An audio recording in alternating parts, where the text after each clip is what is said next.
So when you go to your MPPT, which is a multi-point precision technology solar remote, there is a bunch of settings. So you have to set all of them. So the first one is going to be the high voltage disconnect. Battleborn says that needs to be at 14.7 volts. Your equalization voltage needs to be at 14.4 volts. So as you scroll through, I'm sure you can figure out how to get there. You hit the enter button from the main screen, and then you hit the up and down buttons. You'll be able to adjust the numbers once you get to each line item, and you'll want to put these settings into it according to Battleborn if you have Battleborn batteries.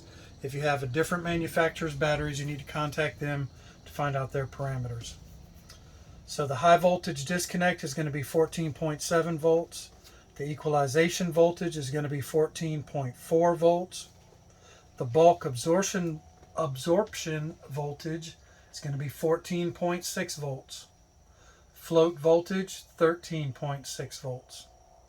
Your recharge voltage is going to be 13.3 volts. Your over discharge return is going to be 12 volts. Your under voltage warning is 11.5 volts.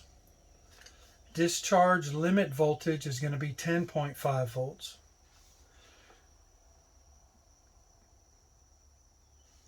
Your equalization duration is going to be 0 minutes or disabled. They say that it doesn't need the equalization. So you can set 0 minutes on that, and it won't go into the equalization stage. Then your absorption duration, he's got 180 minutes.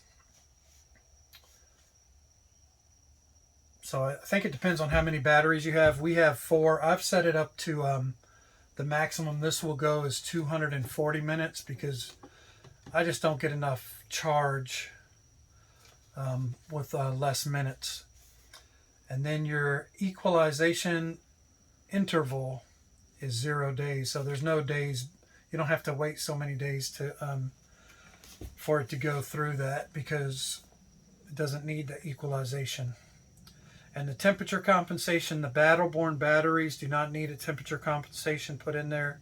They have a battery monitoring system built into theirs, so that's not needed.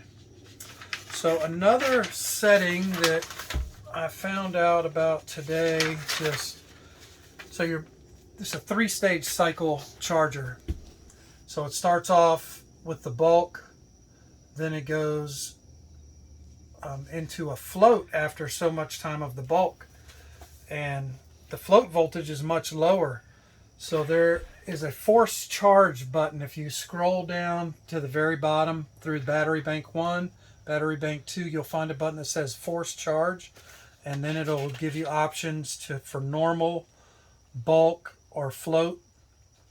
So if you need some more power and you still have sunlight, which I need, then you put it on force charge, you put it on the bulk absorption charge, and that way it'll start charging at the higher voltage again to try to get your banks back up, because the time that it has on here is just not enough.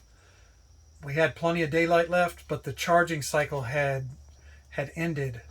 So hit that force charge button, put it on bulk absorption charge, and it'll start the cycle again while you still have sunlight, and that'll help you get back up to 100%.